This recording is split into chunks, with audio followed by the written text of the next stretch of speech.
அப்போஸ்தலர் 10ஆம் அதிகாரம் 38வது வசனம். நசரேயனாகிய இயேசுவை தேவன் பரிசுத்த ஆவியினாலும் வல்லமையினாலும் அபிஷேகம் பண்ணினார். தேவன் அவருடனே கூட இருந்தபடியினாலே அவர் நன்மை செய்கிறவராயும் பிசாசின் வல்லமையில் அகப்பட்ட யாவரையும் குணமாக்குகிறவராயும் சுற்றி தெரிந்தார். நசரேயனாகிய இயேசு கிறிஸ்துவை தேவன் பரிசுத்த ஆவியினாலும் வல்லமையினாலும் அபிஷேகம் பண்ணி இருந்தார். தேவன் அவருடனே கூட இருந்தபடியால் இயேசு நன்மை செய்கிறவராயும் பிசாசின் வல்லமையில் அகப்பட்ட யாவரையும் குணமாக்குகிறவராகவும் சுற்றி தெரிந்தார். அந்த வசனத்தை நல்லா கவனிங்க. பிசாசின் வல்லமையில் அகப்பட்ட யாவரையும் குணமாக்குகிறவராக சுற்றி தெரிந்தார். அன்றைக்கு இயேசுவின் நாட்களிலும் அந்த ஆவிகளுடைய தாக்குதல்களை நம்ம பார்க்கிறோம். இன்றைக்கும் கூட அவைகளை நம்ம பார்க்கிறோம். 1-2 வேத பகுதியை நம்ம வாசித்தால் நமக்கு விளங்கும். மார்க் 1ஆம் அதிகாரம் 23 26 வசனங்களை வாசிக்க கேட்போம். அவர்களுடைய ஜெப ஆலயத்திலே அசுத்த ஆவியுள்ள ஒரு மனுஷன் இருந்தான். அவன், ஐயா, நசரேயனாகிய இயேசுவே, எங்களுக்கும் உமக்கும் என்ன? எங்களை கெடுக்கவா வந்தீர்? உம்மை இன்னார் என்று அறிவேன். நீர் தேவனுடைய பரிசுத்தர் என்று சத்தமிட்டான். அதற்கு இயேசு, நீ பேசாமல் இவனை விட்டு புறப்பட்டு போ என்று அதை அதட்டினார். உடனே அந்த அசுத்த ஆவி அவனை அலைக்கழித்து மிகுந்த சத்தமிட்டு அவனை விட்டு போய்விட்டது. ஒரு ஜெப ஆலயத்தில் இயேசு பிரசங்கம் பண்ணி கொண்டிருக்கிறார். அவருடைய பிரசங்கத்தை கேட்க அநேக மக்கள் அமர்ந்திருக்கும் போது அங்கே ஒரு மனிதன் இருக்கிறான். இயேசு பிரசங்கம் பண்ண எழும்பின உடனே அவனுக்குள் இருந்த ஆவி, அசுத்த ஆவி பிடித்த ஒரு மனிதன். அப்ப அசுத்த ஆவி அவனை பாவத்துக்குள்ளாக்கியோ வியாதிக்குள்ளாக்கியோ வேதனைப்படுத்தவில்லை. அவனை ஆட்கொண்டிருக்கிறது. He was possessed by the whole evil spirit. அந்த ஆவி அவனை பிடித்திருந்தது. அந்த ஆவி அவனை நிரப்பி இருந்தது. அந்த ஆவி அவனை ஆட்கொண்டிருந்தது. ஜெபாலயத்தில் உட்கார்ந்து இருக்கிறான். சாதாரணமாக தான் இருக்கிறான். இயேசுவை பார்த்த உடனே அந்த ஆவி அலறுகிறது. ஐயோ, நசரேயனாகிய இயேசுவே, எங்களுக்கும் உமக்கும் என்ன? என்னை வேதனைப்படுத்தவா வந்தீர்? சத்தமிடுகிற அந்த ஆவி சத்தமிடுகிறது பாருங்க. இயேசுவை பார்த்த உடனே ஆவி பயந்து சத்தமிடுகிறது. இவர் நம்மை துரத்தி விடுவார், நம்மை விரட்டி விடுவார் என்று அந்த ஆவிக்கு தெரியும். அது சத்தமிடுகிறது. இப்ப இயேசு சொல்லுகிறார், நீ பேசாமல் இவனை விட்டு புறப்பட்டு போ. ஆண்டவர் அதட்டினார், அசுத்த ஆவியை அதட்டினார். நல்ல கவனிங்க தேவ பிள்ளைகள். இந்த மாதிரி பிசாசு பிடித்தவர்கள் இந்த பிசாசுடைய தாக்கத்தை பார்க்கும்போது பயப்படாதபடி நாம் அதை அதட்டி வெளியாக்க வேண்டும். இயேசு அதட்டுகிறார், இவனை விட்டு போ, பேசாதே என்று கட்டளை கொடுக்கிறார். உடனே அலைக்கழித்து மிகவும் சத்தமிட்டு அவனை விட்டு வெளியேறி போய்விட்டாரு. அவன் விடுதலை பெற்று விட்டான். இப்ப இன்னொரு வசனம் பாருங்க. பரிசுத்த மார்க் எழுதின சுவிசேஷம் 5ஆம் அதிகாரம் 1 முதல் 5 வசனங்கள். பின்பு அவர்கள் கடலுக்கு அக்கறையில் உள்ள கதரேனருடைய நாட்டில் வந்தார்கள். அவர் படவில் இருந்து இறங்கின உடனே அசுத்த ஆவியுள்ள ஒரு மனுஷன், நல்லா கவனிங்க, he was possessed by the evil spirit. அசுத்த ஆவி பிடித்த ஒரு மனிதன் பிரேத கல்லறைகளில் இருந்து அவருக்கு எதிராக வந்தான். அவனுடைய குடியிருப்பு கல்லறைகளிலே இருந்தது. அவனை சங்கிலிகளினாலும் கட்ட ஒருவனாலும் கூடாதிருந்தது. அவன் அநேகம் தரம் விலங்குகளினாலும் சங்கிலிகளினாலும் கட்டப்பட்டிருந்தும் சங்கிலிகளை முறித்து விலங்குகளை தகர்த்து போடுவான். அவனை அடக்க ஒருவனாலும் கூடாதிருந்தது. அவன் எப்பொழுதும் இரவும் பகலும் மலைகளிலும் கல்லறைகளிலும் இருந்து கூக்குரலிட்டு கல்லுகளினாலே தன்னை காயப்படுத்தி கொண்டிருந்தான். இங்கே ஒரு மனிதன் இயேசு கெனசரேத்து கடற்கரையில் வந்தபோது ஒரு மனிதன் கல்லறை தோட்டத்துக்குள்ளேருந்து வருகிறான். கல்லறை தோட்டத்துக்குள்ள மனிதர்கள் குடியிருக்க மாட்டார்கள். ஆனால் இவனுடைய குடியிருப்பு கல்லறைகளுக்குள்ளே, ஜனங்களை புதைத்திருக்கிற, மரித்து போனவர்களை புதைத்திருக்கிற இடத்துக்குள்ளே தான் அவன் வாழுகிறான். அவன் யார் என்றால் அசுத்த ஆவி பிடித்த ஒரு மனிதன். அவன் சங்கிலிகளால் அவனை கட்டி பார்த்தாங்க, உடைத்தெறிந்து விடுவான். விலங்குகளை மாட்டி பார்த்தாங்க, விலங்குகளை உடைத்து விடுவான். அவ்வளவு பலம் அந்த அசுத்த ஆவிக்கு. சாதாரண ஆளாக இருப்பாங்க, மெலிஞ்சு இருப்பாங்க. அந்த ஆவி வந்த உடனே ஒரு பெரிய பலன் அவங்களுக்கு உண்டாகும். அந்த பலன் சாதாரணமாக 4 பேரால் கூட பிடிக்க முடியாது. எங்கிருந்து வருகிறது? சாத்தானுடைய வல்லமை. அதான் சாத்தானுடைய வல்லமை.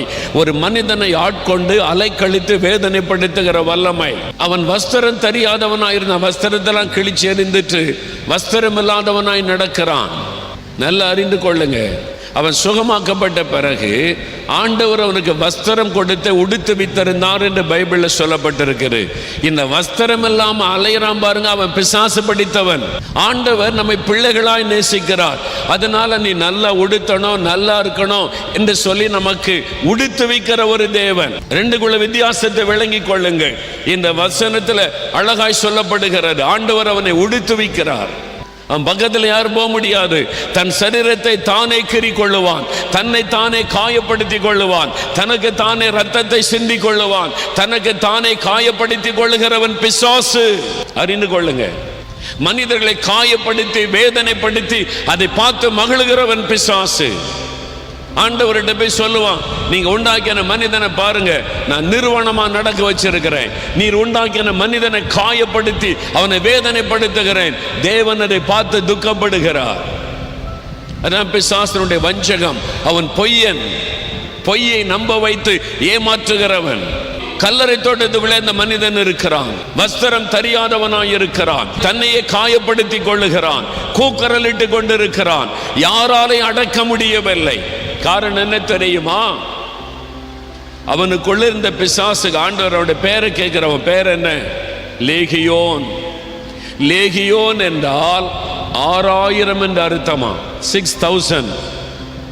ரோமருடைய படையில 6000 பேர் கொண்ட ஒரு பெட்டாலியனுக்கு பெயர் தான் லேகியோன். அப்படின்னா ஒரு மனிதனுக்குள்ள 6000க்கும் அதிகமான பிசாசு. ஒரு பிசாசினாலே தாங்க முடியாது. 6000 பிசாசு ஒரு மனிதனுக்கு போன அவனுடைய நிலைமை என்ன? ஒரே ஆளுக்குள்ள 1க்கு மேற்பட்ட பிசாசு வர முடியும்.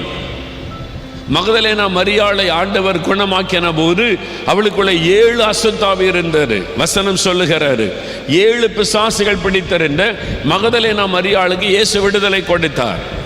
1க்கு மேற்பட்ட அசுத்த ஆவி ஒரு மனிதனுக்குள்ளே குடியிருக்க முடியும். இவனுக்குள்ள 6000த்திற்கு அதிகமான அசுத்த ஆவி. அதனால யாரும் பக்கத்தில் போக முடியவில்லை. ஆனால் இயேசுவை பார்த்த உடனே அப்படியே பயந்து நடுங்கி இருக்கிறான். எத்தனை 1000 பிசாசு ஒன்று சேர்ந்தாலும், எத்தனை கோடி பிசாசுகள் ஒன்று சேர்ந்தாலும் இயேசுவுக்கு முன்னால் நிற்க முடியாது. இயேசுவை எதிர்த்து நிற்க முடியாது. இயேசுவுக்கு முன்னால மடங்கித்தான் ஆக வேண்டும். 6000 பிசாசு இயேசுக்கு முன்னால் வந்து நடுங்கி கொண்டு நிற்கிறது. எங்களை வேதனைப்படுத்துறதுக்கா வந்தீங்க, எங்களை நரகத்துக்குள்ள அனுப்பிடாதங்க. ஆண்டவர் போனா நரகத்துக்குள்ள போயிடணும். பயந்து நடுங்கி நிற்கிறார். இயேசு அவனுக்கு விடுதலை கொடுக்கிறார். பாருங்க, அவன் செய்யறது என்னதுன்னு அவனுக்கு தெரியல, அவன் பேசுறது என்னதுன்னு அவனுக்கு தெரியல, அவன் செய்கிறது என்னதுன்னு அவனுக்கு தெரியல. தன்னுடைய சரீரத்தை தானே காயப்படுத்தி கொள்ளுகிறான். அதான் அசுத்த ஆவி பண்ணுகிற காரியம். மார்க் 9ஆம் அதிகாரம் 20ஆம் வசனத்திலிருந்து 27ஆம் வசனம் வரை நீங்கள் வாசிக்கும் போது ஒரு சம்பவம் எழுதப்பட்டிருக்கிறது. அங்க பாருங்க, ஒரு தகப்பன் தன் மகனை இயேசுவண்டை கொண்டு வருகிறான். அவன் சொல்லுகிறான், இயேசு கேட்கிறார், இது இவனுக்கு எவ்வளவு காலமா இருக்குது? சின்ன வயசுல இருந்தே, அவன் வாலிபன் ஆயிட்டான். சின்ன வயசுல இருந்த ஒரு அசுத்த ஆவி என்ன பண்ணும்? அவனை அந்த அசுத்த ஆவி அலைக்கழிக்கிறது. அது மாத்திரமல்ல, அநேகந்தரம் தண்ணீரிலும் அநேகந்தரம் நெருப்பிலும் அவனை தள்ளுகிறார். பிசாசு பார்த்தீங்களா? அவனை தண்ணிக்குள்ள தள்ளி அவனை கொல்ல முயற்சிக்கிறாரு. அவன் மனுஷ கொலை பாதகன் பிசாசு. தண்ணிக்குள்ள தள்ளி அவனை கொல்ல பார்க்கிறாரு, நெருப்பில் தள்ளி அழிக்க பார்க்கிறாரு. எபிலிப்டிக் வலிப்பு நோயை கொண்டு வருகிற ஆவி. இந்த காக்க வலிப்புன்றாங்கல்ல, அந்த மாதிரி வலிப்பு வியாதியை கொண்டு வருகிற ஆவி. அந்த ஆவி ஒரு மனிதனை தாக்கும் போது, முக்கியமாக குளிக்க போகிற இடத்துல தண்ணிக்குள்ளே தள்ளி அவனை கொன்னுறோம், நெருப்புக்குள்ளே தள்ளி அவனை கொல்ல முயற்சி பண்ணும். அதுதான் சொல்லப்பட்டிருக்கிறது. இயேசுகிட்ட தகப்பன் சொல்றான், இந்த ஆவி என் மகனை கொல்ல போராடுகிறது, நாங்கள் பத்திரமா இதுவரை பாதுகாத்திருக்கிறோம். அந்த பிசாசனுடைய கிரியை பாருங்க. ஒரு சமயம் குஜராத்துக்கு ஊழியத்து போயிருந்தோம். ஒரு கிராமத்தில் இந்த ஊழியர்களுக்கெல்லாம் கூட்டம், மிஷினரிகளுக்கு. அங்கே போனபோது ஒரு வாலிப தம்பியை கூட்டிகிட்டு வந்தாங்க, அந்த தகப்பனாரையும் கூட்டிகிட்டு வந்தாங்க. என் வாழ்க்கையில் ஒரு பெரிய அற்புதம் நடந்தது. நாங்கள் என்னதுன்னு கேட்டேன். இந்த வாலிபன் சில வருஷமாய் அசுத்த ஆவினாலே பாதிக்கப்பட்டிருந்தான். அந்த ஆவி அவனை ஆட்கொண்டு இருந்தது. அப்போ என்ன செய்வான்? தன்னால் பேசுவான், தன்னால் சிரிப்பான், அவன் பாட்டில் நடந்து போய்கிட்டே இருப்பான். யார் கூப்பிட்டாலும் செவி கொடுக்க மாட்டான். அப்பா அம்மா கூட அவனுக்கு அடையாளம் தெரியாத மாதிரி நடந்து கொண்டே இருப்பான். குளிக்க மாட்டான், சுத்தமாக இருக்க மாட்டான். அவன் பாட்டில் அப்படியே அலைஞ்சிக்கிட்டே இருப்பான், தானாக பேசிக்கொண்டு. ஒரு பைத்தியம் பிடித்தன் மாதிரி அசுத்த ஆவி. எத்தனையோ மந்திரவாதிகிட்ட கொண்டு போய் காமிச்சாங்க, ஒன்றும் செய்ய முடியாது, பணம் வச்சு என்னென்னோ செஞ்சு பார்த்துட்டு முடியாதுன்னு சொல்லிட்டாங்க. அந்த ஆவி அந்த கிராமத்துக்கு பக்கத்தில் ஒரு பெரிய காடு இருக்கிறது, அடர்ந்த காடு. பகல் நேரத்தில் கூட யாரும் தனிமையாக அந்த காட்டுக்குள்ளே போக மாட்டாங்க, பயந்து. ஆனால் இந்த பையன் வாலிபன் ராத்திரி வந்துட்டா, இருட்டு வந்த உடனே அந்த காட்டுக்குள்ளே போயிடுவான், தனியாக போவான். அந்த காட்டுக்குள்ளே தனியாக போவான். காலையில் தான் அந்த காட்டை விட்டு வெளியே வருவான். அவங்க அப்பா அம்மாவுக்கு பயம், பிள்ளை காட்டுக்குள்ளே இப்போ என்ன பண்ணுறானோ, செத்து போயிடுவானோ, ஏதாவது ஆயிரமோ, காலையில் உயிரோடு வருவானோ வரமாட்டானோ, பயம். ஆனால் அடக்க முடியாது. அவன் யார் அடக்குனாலும் உதறி தள்ளிவிட்டு காட்டுக்குள்ளே போயிடுவான். அது ஒரு பொல்லாத ஆவி. அவனை அலைக்கழித்து கொண்டு காட்டுக்குள்ளே கொண்டு போய் அவனை வேதனைப்படுத்தி கொண்டிருந்த ஒரு ஆவி. பல வருஷம். ஒரு நாள் அங்கே ஒரு சின்ன சர்ச் இருக்குது, மிஷினரிகள் நடத்துகிற சபை. ஞாயிற்றுக்கிழமை ஆராதனை நடக்கிறது. எல்லாம் பாட்டு பாடிக்கிறாங்க, துதிச்சு பாட்டு பாடிக்கிட்டே இருக்கிறாங்க. அவன் அந்த சர்ச்சு பக்கத்தில் வழியாக நடந்து போகிறான். அப்படியே நடந்து போகும்போது இந்த பாட்டு சத்தத்தை கேட்ட உடனே ஒரு வல்லமை அவனை இழுக்கிறாரு. அந்த சர்ச்சை வாசலில் எட்டி பார்க்குறான், உள்ள என்ன நடக்குன்னு. அழுக்கு தலை, அழுக்கு ட்ரெஸ்ஸு, என்ன அது மாதிரி பிசாசு பிடிச்சு தானாக அலைந்து கொண்டிருந்தவன். ஊருக்கே தெரியும். சர்ச்சுக்குள்ளே எட்டி பார்த்த உடனே ஆராதனையில் இருந்த ஒரு சகோதரர், பின் வரிசையில் இருந்தவர், உள்ள வான்னு கூப்பிட்டார். உள்ள வந்துட்டான். இதில் உட்காருன்னார். உட்காந்துட்டான். அப்படியே உட்காந்து பார்த்துக்கிட்டே இருக்கான். அப்படியே பிசாசு பிடிச்சிருக்குல்ல, ஒன்றும் பேசலை, அப்படியே பார்த்துக்கிட்டே இருக்கிறான். பாட்டு நடக்கு, ஒர்ஷிப், ஆராதனை, ஜெபம் நடக்குது. ஊழியக்காரர் வசனத்தை பிரசங்கம் பண்ணுகிறார். அமைதியாக உட்கார்ந்துருக்கிறான், அப்படியே பார்த்துக்கிட்டு. இந்த மாதிரி அவன் இருக்கிறதே கிடையாது. அப்படியே நடந்துக்கிட்டே இருப்பான், பேசிக்கிட்டே இருப்பான். ஆனால் இப்போ அமைதியாக சர்ச்சுக்குள்ளே உட்கார்ந்துருக்கிறான். ஆராதனை முடிஞ்சது, கடைசி ஜெபம்லாம் முடிந்தது. அவன் எழுந்தான், ஒன்றுமே பேசலை, வீட்டுக்கு போயிட்டான். போய் என்ன பண்ணான்? முதல்ல நல்லா பல்லு விளக்குனான், குளிச்சான், தலையெல்லாம் செய்வறான், புது ட்ரெஸ் போட்டுட்டான். அவங்க அப்பா அம்மா பார்க்குறாங்க, என்னாச்சு இவனுக்கு, திடீர்னு மாறிட்டானே அப்படின்னு பார்த்தா, அந்த ஆராதனையில் இருக்கும்போது ஆண்டவருடைய வல்லமை அவனுக்கு விடுதலை கொடுத்து விட்டாரு. இயேசுடைய வல்லமை அந்த ஆவியை அழித்து விட்டாரு. அந்த பிசாசின் பிடியிலிருந்து விடுதலை. நேர திரும்ப சர்ச்சுக்கு வந்தான். அந்த ஊழியக்காரன்ட்ட பேச ஆரம்பித்தான். இப்போ இயேசுவை ஏற்றுக்கொண்டு முழு குடும்பமும் ரட்சிக்கப்பட்டு இயேசுவுக்கு சாட்சியாக இருக்கிறாங்க. அல்லேலூயா. பிசாசின் வல்லமையில் அகப்பட்ட யாவரையும் இயேசு குணமாக்குகிறவர். எந்த மந்திர வல்லமை, பில்லி சோனிய வல்லமை, அசுத்தாவின் கிரியைகள் எதுவானாலும் ஆண்டவர் விடுதலை தருகிறவர். அப்படிதான் ஆண்டவர் விடுதலை கொடுத்தார். அன்றைக்கு லேகியோன் பிசாசு பிடித்தவனை விடுவித்த இயேசு இன்றைக்கு மாறாதவராயிருக்கிறார்.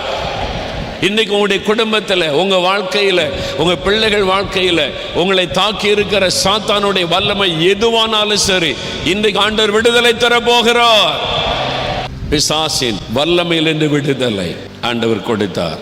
மத்தேயு 15:22. அப்பொழுது அந்த திசைகளில் குடியிருக்கிற கானானிய ஸ்திரீ ஒருத்தி அவரிடத்தில் வந்து, ஆண்டவரே, தாவீதின் குமாரனே, எனக்கு இரங்கும், என் மகள் பிசாசினால் கொடிய வேதனைப்படுகிறாள் என்று சொல்லி கூப்பிட்டாள். இயேசுவினிடத்தில் ஒரு கானானிய பெண் வருகிறாள். அதாவது விக்கிரக வணக்கத்தை செய்கிறவள். அவள் வந்து விக்கிரக வணக்கம் செய்கிறவங்க, யூதன் அல்ல, கானானிய பெண், பல தெய்வங்களை வணங்குகிற ஒரு பெண். அவளுடைய மகள் அசுத்தாவினால் பாதிக்கப்பட்டு வேதனைப்பட்டு கொண்டிருந்தாள். அப்போ எல்லா இடத்தையும் கூட்டிகிட்டு போயிருப்பா. அங்கே போன சுகம், இங்கே போன சுகம், அங்கே போய் இதை பண்ணிடலாம் அதை பண்ணிடலாம், பணம் செலவு பண்ணி எல்லாம் பார்த்தா விடுதலை ஆகலை. இப்போ அந்த வாலிப பெண் கஷ்டப்பட்டு கொண்டிருக்கா. மகள் இயேசு இலவசமாக சுகம் கொடுக்கிறாரு, விடுதலை கொடுக்கிறான்னு கேள்விப்பட்ட உடனே இயேசு கிட்ட வருகிறாள். இயேசுவே, என் மகள் பிசாசினால கொடிய வேதனைப்படுகிறாள், இறங்கும் என்று கூப்பிடுகிறாள். இயேசு அவளுக்கு மறுக்கல, ஒரு பதில் சொல்றார். பிள்ளைகளின் அப்பத்தை எடுத்து நாய்க்குட்டிக்கு போட முடியாது. அதுக்கு அர்த்த அவளை வெறுக்கிறார் என்பதல்ல.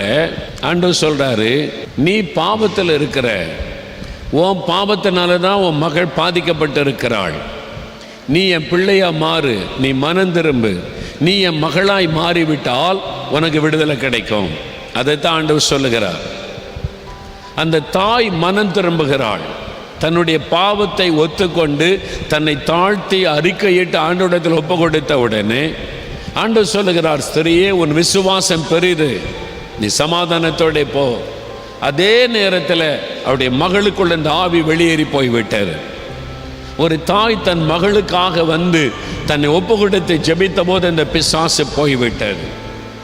இன்னைக்கு உங்கள் குடும்பத்தில் உங்கள் பிள்ளைங்க பாதிக்கப்பட்டிருக்கலாம், உங்களுடைய மகன் மகள் யாரோ ஒருவர் பாதிக்கப்பட்டிருக்கலாம். இது பிசாசுலாம் அப்படி பண்ணுது, பிசாசு மாதிரிலாம் இவள் நடந்து கொள்ளுகிறாள், பிசாசு மாதிரிலாம் இந்த மகன் நடந்து கொள்ளுகிறான், ஏதோ ஒரு பிசாசின் ஆவி அவளை கலங்கப்படுகிறது என்று நீங்கள் நினைக்கலாம். நீங்கள் உங்களை தாழ்த்தி ஆண்டவரிடத்தில் ஒப்பு கொடுக்கும் போது இன்றைக்கு ஒரு பெரிய விடுதலையை ஆண்டவர் உங்களுக்கு கட்டளை. ஏதோ ஒரு பயம் உங்களை ஆட்கொண்டிருக்கலாம், ஏதோ ஒரு அசுத்த ஆவினால் உண்டான பிரச்சனை, அல்லது யாரோ பிலிசுனி வச்சுட்டாங்க, மந்திரவாதம் பண்ணிட்டாங்க, அதனால உண்டான பாதிப்பு, இப்படி ஏதோ ஒரு விதத்தில் பிசாசினால அசுத்த ஆவிகளினால பாதிக்கப்பட்டு நீங்கள் கலங்கின்னு இருக்கலாம். இன்னைக்கு உங்களுக்கு விடுதலை நாள். ஆண்டவர் உங்களோடு பேசியிருக்கிறார்ல. இப்போ நம்ம ஜெபிக்கலாம். உங்கள் கூட சேர்ந்து நான் ஜெபிக்கிறேன். ஆண்டவர் விடுதலை தருவார். அவர் சிலுவையில் பிசாசின் தலையை நசுக்கி ஜெயித்தவர் இயேசு.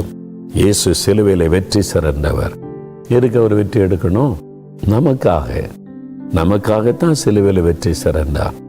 அதை விசுவாசித்து இப்போ ஜெபிக்கணும். இயேசுவின் நாமத்தை சொல்லி ஜெபிக்கணும். வாய்னால உங்களுடைய இயேசுடைய பெயரை நீங்கள் சொல்லணும். வாய் திறந்து இயேசுவின் நாமத்தில் இயேசுவே அப்படின்னு நீங்கள் சொல்லணும். அந்த பெயரை சொன்னாதான் விடுதலை. சும்மா இருந்தீங்கன்னா ஒன்று விடுதலை கிடைக்காது. இயேசுடைய பெயரை சொல்லணும். என் நாமத்தினால் எதை கேட்டாலும் செய்வேன்னு சொல்லியிருக்கிறார். இப்போ ஜெபிக்கலாமா?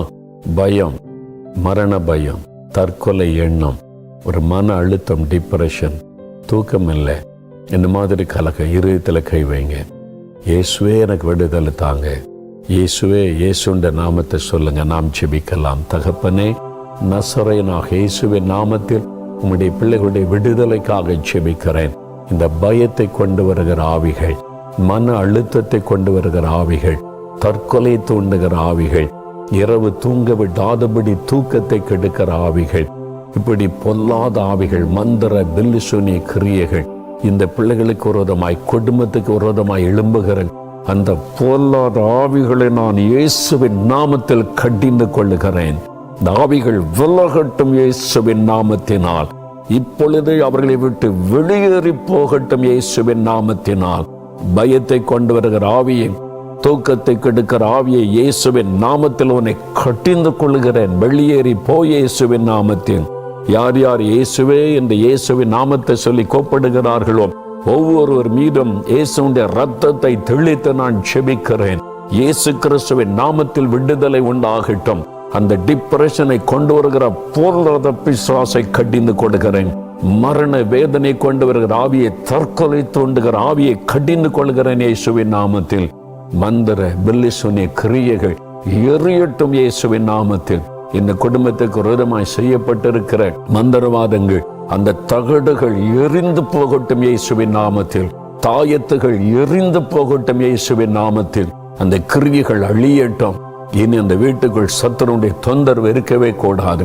அந்த வீட்டுக்குள்ளே பிசாசனுடைய நடமாட்டம் இருக்கவே கூடாது. பயத்தின் ஆவி இந்த வீட்டுக்குள் நுழையவே கூடாது. உம்முடைய வல்லமைக்குள் இந்த குடும்பத்தை, இந்த வீட்டை ஒப்பு கொடுக்கிறேன் என்று முதல் பாதுகாத்து கொள்ளும். ஆண்டவரே, இப்படி பயத்தினால, பில்லிசுனிய மந்திரத்தினால உண்டான நோய்கள், வியாதிகளை உண்டாக்குகிற ஆவிகள், அவைகளை கடிந்து கொள்ளுகிறேன். இயேசுவின் நாமத்தில் வெளியேறி பொல்லாத ஆவியே, சரீரத்தை முடக்கி வைத்திருக்கிற ஆவியே, கை கால்களை முடக்கி வைத்திருக்கிற பொல்லாத பிசாசே, விலகு இயேசுவின் நாமத்தில் உன்னை கடிந்து கொள்ளுகிறேன். சமாதானத்தை கெடுக்க, குடும்பத்தின் ஒரு மனதை குலைக்கிற பிசாசை கடிந்து கொள்ளுகிறேன். ஆசீர்வாதத்தை திருடி நஷ்டத்தையும் இழப்புகளையும் கொண்டு வந்து வியாபாரத்தை, வருமானத்தை முடக்க நினைக்கிற பொல்லாத மந்திர பில்லிசோனி ஆவிகளை கடிந்து கொள்ளுகிறேன். அவைகள் எரிந்து போகட்டும் இயேசுவின் நாமத்தில். இன்னைக்கு ஒவ்வொரு குடும்பத்திலும் விடுதலை, இயேசுவின் நாமத்தில் விடுதலை. இந்த செய்தியை கேட்டு ஜெபிக்கிற ஒவ்வொருவருக்கும் இயேசு கிறிஸ்துவின் நாமத்தில் விடுதலை உண்டாகட்டும். சத்துருடைய கிரியைகள் அழியட்டும், பொல்லாத ஆவியனுடைய வல்லமைகள் அழியட்டும். நீர் கிரியை செய்கிற அன்பிற்காக ஸ்தோத்திரம். விடுதலை கொடுத்து விட்டதற்காக ஸ்தோத்திரம். வாய் திறந்து சொல்லுங்க, இயேசுவே ஸ்தோத்திரம், இயேசுவே ஸ்தோத்திரம். விடுதலைக்காய் ஸ்தோத்திரம். சத்துருடைய கிரியை அழிக்கப்பட்டதற்காய் ஸ்தோத்திரம். ஜெயம் கொடுத்ததற்காய் ஸ்தோத்திரம். பில்லிசுனிய வல்லமை அழிக்கப்பட்டதற்காய் ஸ்தோத்திரம், ஸ்தோத்திரம். இயேசுவின் நாமத்திற்கு ஸ்தோத்திரம், இயேசுவின் நாமத்திற்கு ஸ்தோத்திரம். இயேசுவே உமக்கு ஸ்தோத்திரம், ஸ்தோத்திரம். இயேசுவின் நாமத்தில் ஆமென்.